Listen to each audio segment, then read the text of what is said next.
काय झालं राजा? तुझ्यामध्ये प्रेमाची परिभाषा तरी काय आहे? प्रेम ते आपल्याला भेटलंच पाहिजे असं नाही. आकर्षण ना हे डोळ्यांनी सुरू होतं, म्हणजे डोळ्यांना आवडतं तेव्हा ते सुरू होतं. प्रेम हे मनापर्यंत पोहोचतं, मनाला भावतं ना तेव्हा ते सुरू होतं. त्यात मी कमी आणि आपण जास्त पाहिजे. प्रेमाची खरी ओळख कशी पटते? तू कधीही हाक माग, मी तुझ्या जवळ आहे ना, हे असतं खरं प्रेम. ते कधीही वेळ बघत नाही, परिस्थिती बघत नाही, आपल्यासाठी कधीही उभा राहतो ना, इथं खरं प्रेम असतं. आणि ते मिळणं खूप कठीण आहे आजच्या काळात. सपोज ती मला नाही भेटली किंवा त्याला असं म्हणता येईल की माझं ते एकतर्फी प्रेम आहे. एकतर्फी प्रेमात ना रिलेशन नसतं, पण ती जी मनातली भावना असते ना त्या व्यक्तीसाठी, त्या माणसासाठी, ती वेगळीच असते रे.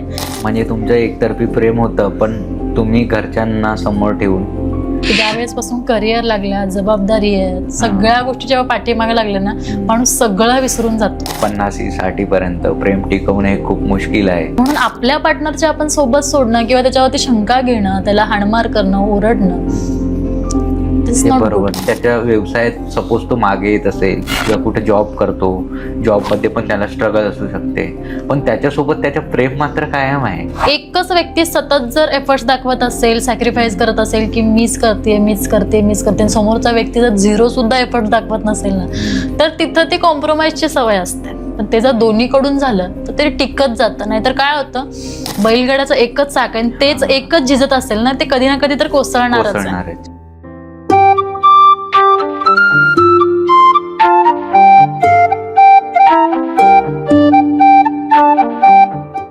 आज मी पहिल्यांदाच मराठीमध्ये पॉडकास्ट करतोय आणि जी गेस्ट आलेली आहे ती माझी स्वतःची खूप जास्त फेवरेट आहे. तर मी आजचा एपिसोड स्टार्ट करतो जय जाऊ जय शिवराय बोलूनच. आणि जे गेस्ट आहे त्यांना कुठल्याही इंट्रोडक्शनची गरज नाही, तरी पण मी त्यांच्याबद्दल तुम्हाला थोडं बॅकग्राऊंड सांगतोय. त्या एक रील स्टार असून ॲज वेल ॲज त्यांनी रीलपासून स्टार्ट केलं, पण ती एक चांगल्या ॲक्ट्रेस म्हणून समोर आलेल्या आहेत. त्यांनी वेबसिरीज पण केलेल्या आहेत आणि त्यातल्या त्यात ते एक सक्सेसफुल क्लोथिंगचा आपलं बिझनेस पण रन करत आहेत. तर मी वेलकम करतो प्रणाली सूर्यवंशी यांच्या. प्रणाली, थँक्यू तुम्ही इथं आलात, तुमचा वेळ काढून. तर प्रणाली, आपण करिअरमध्ये तुम्ही खूप फोकस आहात, त्याबद्दल काही इश्यू नाही, पण त्याच्यासोबत तुम्ही पर्सनल लाईफ पण आपली बॅलन्स करताय. आणि कधी कधी काय होतं माहिती आहे काय, की पर्सनल लाईफ बॅलन्स करताना आपल्याला असं कधी कुठंतरी वाटतं की मित्र आहे, चल ठीक आहे, पण एक कुणीतरी असावा की ज्याचं माझ्यावर प्रेम असावं, किंवा मी त्याच्यावर खूप बिनधास्तपणे प्रेम करावं. तर तुझ्या मते प्रेमाची परिभाषा तरी काय आहे नेमकी? एक खरं सांगू अक्षय, हे बघ, प्रेम ते आपल्याला भेटलंच पाहिजे असं नाही, पण त्या प्रेमात, त्याच्या आनंदात आपला आनंद शोधणे, हे म्हणजे प्रेम असतं. त्यात मी कमी आणि आपण जास्त पाहिजे. प्रेम मिळवता नाही रे आलं पाहिजे, ते स्वीकारता आलं पाहिजे. त्या प्रेमात सुखात दुःखात त्याच्या सोबत असतो ना आपण, तिथेच प्रेम असतं.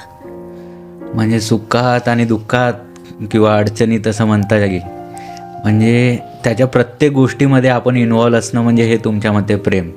ते प्रेम भेटू अगर नाही भेटू, पण त्या प्रेमासोबत आपण कायम पाहिजे. अच्छा, जशी मला एखादी मुलगी आवडली तर म्हणजे मी एखादीला लाईक करतो. म्हणजे मी रिसेंटली माझ्या इन्सिडेंट तुम्हाला सांगतोय, मी तिला 30% 40% असं लाईक करायचो आधी, पण त्याच्यानंतर मग मी तिच्याशी जेव्हा बोललेलो तेव्हा मी 60-70% तिच्या म्हणजे प्रेमात पडलो, कारण की तिच्या स्वभावामुळे.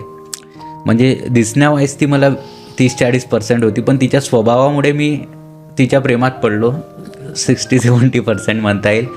आणि त्याच्यानंतर पण तिचं जे दुःख होतं मनातलं, की म्हणजे तिचं होऊ शकतं पास्टमध्ये कुणीतरी तिला धोका दिला असेल किंवा तिचे जीवापाड कुणावर प्रेम असेल, तर तिचं दुःख असून ती जी जगते ना आता, म्हणजे रोज आपली कामं करते, तर तिच्याकडे बघून मला अलग म्हणजे इन्स्पिरेशन एक फील होतं की हिच्या मागं एवढं दुःख असून पण ही समोर येते आणि एवढं सगळं हँडल करते. तर तुम्ही जे बोललात ते मला लक्षात आलं. याच्याबद्दल अजून मला थोडं डिटेलमध्ये सांगा की त्याचं आणि आपलं याच्यात काही फरक नसतो असं. ते नाही, हे बघा, प्रेमात ना मी म्हणण्यापेक्षा आपण आहोत हे म्हणणं गरजेचं असतं. आणि प्रेम हे मिळवायचं नसतं, समजून घ्यायचं असतं, स्वीकारता आलं पाहिजे. त्याचा स्वभाव असेल, त्याचं बॅकग्राऊंड असेल, त्याचं नेचर असेल, सगळ्या गोष्टी. तो गरीब असेल, श्रीमंत असेल, सगळ्या